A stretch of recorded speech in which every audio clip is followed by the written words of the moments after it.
specific skills, often for contract roles. Pros of using recruiters. They can find opportunities quickly, sometimes high-quality ones you wouldn't find otherwise. They can help negotiate your rate, and they're often good sources of market info. It's expensive for the client because of the recruiter's fee, which can sometimes impact your rate or make the role harder to land. You're often competing with other candidates the recruiter puts forward. And you might get pushed towards roles that aren't quite aligned with your niche or goals. That's a risk, yeah. And the article notes these roles sourced by recruiters are often full-time contracts, like 40 hours a week, maybe for 6 months, though they do find pure freelance gigs too. Okay, so 3 distinct models for finding work. Now, once you've found a potential client, step 5 is sell your services. Yeah, and this can be intimidating, right? Especially if your background is purely technical or you are an end user. Definitely. Selling feels like a whole different skill set. It is. The goal, according to the source, is finding that sweet spot between what you offer and engaging the right clients who need exactly that. A big part of that is pricing, setting your day rate. How do you approach that? First, just define it. It's the amount you charge per day.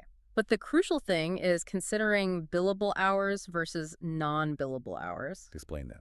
Billable hours are the work directly benefiting the client, stuff that goes on the invoice. Non-billable is everything else.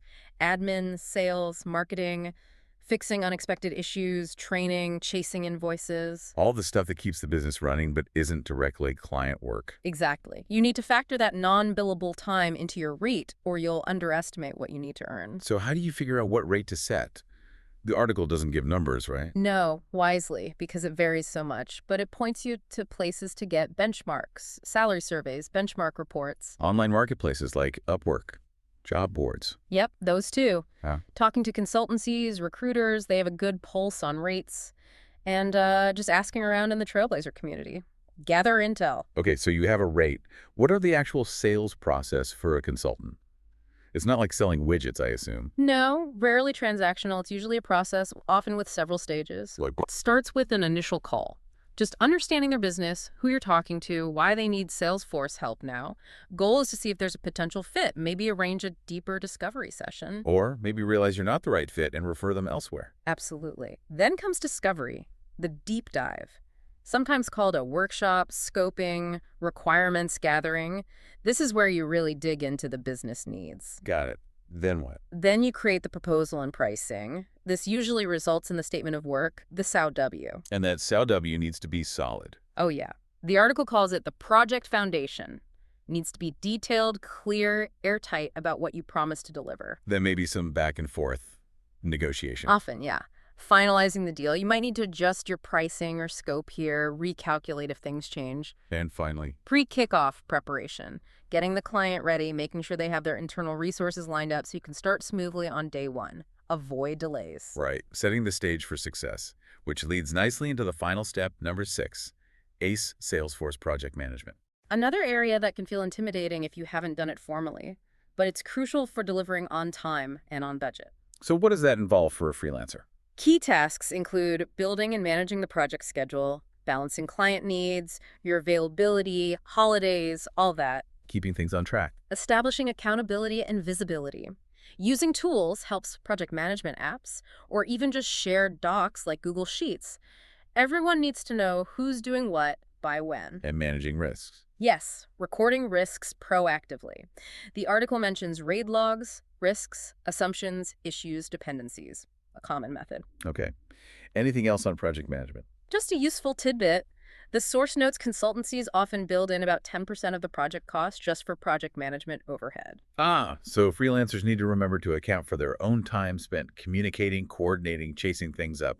It's real work. Absolutely. Don't forget to factor that time in. Okay, those are the 6 foundational steps. Now, let's shift to some hard-won wisdom. The article shares lessons the author wished they'd known earlier. Pitfalls to avoid. Yeah, this stuff is gold, I think. Really practical, like Yeah. using too many lead sources at the start. Spreading yourself too thin. Exactly. Better to experiment, figure out where your actual good leads come from, and then focus your efforts there. Makes sense. What else? A big one. Doing accounting myself. The advice is pretty strong. Outsource heavy admin-like accounting. Maybe get a virtual assistant. Even though it costs money. Yeah.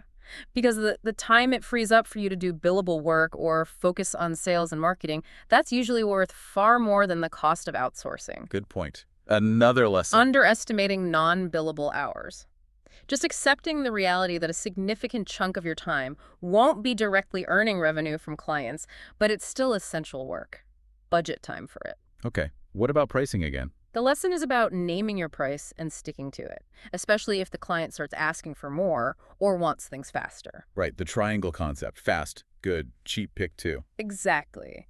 If requirements change, the rate or timeline probably needs to change too. Don't undervalue yourself just to keep the work. What about staying focused? That's another lesson. Resist branching outside of my niche too often. It might seem like quick money, but it can dilute your expertise, make you feel stretched, and distract you from your core goals. Stay in your lane, basically. Pretty much. And two final related points on managing clients: allowing ad hoc requests constantly.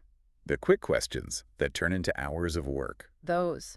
Better to guide clients towards a structured process if they need extra help outside the main project scope. Maybe set up a small retainer for ad hoc support. And the last one. Not establishing boundaries. Be clear about your working hours, how clients should contact you, protect your focus time, prevent burnout. It's crucial for sustainability. Really practical advice there. The article also touches on something interesting. The difference between a contractor and a freelancer. Yeah, there's a helpful comparison table. The terms sometimes get blurred, but there are often key differences in practice. Like the relationship. Contractors are often more integrated, almost like temporary employees. Generally, yes. Freelancers tend to stay more external, consultant-like. Contract length differs too. Contractors often have time-based contracts, maybe extendable. Whereas freelancers are more project-based, deliverable-based, fixed cost, often. That's typical. And the number of simultaneous projects, contractors usually focus on one client 40 hours a week. Freelancers often juggle multiple clients. Payment structure too, right? Yeah. Contractors get a steady day rate, paid regularly. Usually. Freelancers might get a day rate or fixed project fees, maybe paid in stages like upfront and completion. What about the actual work, the scope? Generally wider, maybe less defined for contractors. They might help figure out how to do something. Freelancers usually have a tighter, more defined scope based on the SOW. And the way of working. Clients might dictate location or hours more for contractors. Often, yes. Freelancers typically have more autonomy there, accountable for their own setup. How about working with internal teams? Contractors more embedded. Tend to be, yeah. Attend regular meetings. Freelancers interact more specifically when needed for project tasks. Interesting. Career progression. Less likely within one client for a contractor. Probably. Freelancers have more control, choosing projects to build their skills and brand. Which links to personal brand. Yeah. Often hidden for contractors, white labeled, but visible for freelancers. Exactly. And finally, income security. This one might surprise people. The source actually suggests contractors often have longer terms and better termination clauses, offering a bit more stability. Oh, right. So freelancer projects, especially smaller, fixed-cost ones, can actually be more volatile in terms of predictable income. That's what the table indicates, yes. It's an important distinction to understand when choosing which path or type of engagement suits you best.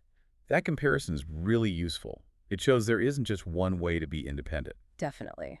And for anyone wanting to dig even deeper, the article's appendix mentions more resources. Like courses for solopreneurs, templates for building a consultancy. Yeah, guides on project management specifics, requirements gathering, lots of further learning suggestions. So, quite a journey we've covered today. From figuring out what a Salesforce freelancer even is, to testing the waters. Right, through those 6 core steps for building the business foundation and learning from those common pitfalls. It really provides a solid framework, whether you're seriously considering this path, or maybe you're on the other side, looking to hire an independent expert.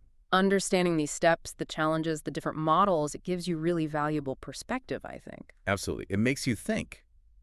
As the Salesforce world keeps changing so fast, and these specialized skills become even more critical, how does this rise of independent experts, these freelancers and contractors, how does that change the whole traditional client consultancy relationship? That's a great question. What does it mean for the future of how specialized knowledge work gets done, not just in Salesforce, but maybe across the board? Something to ponder.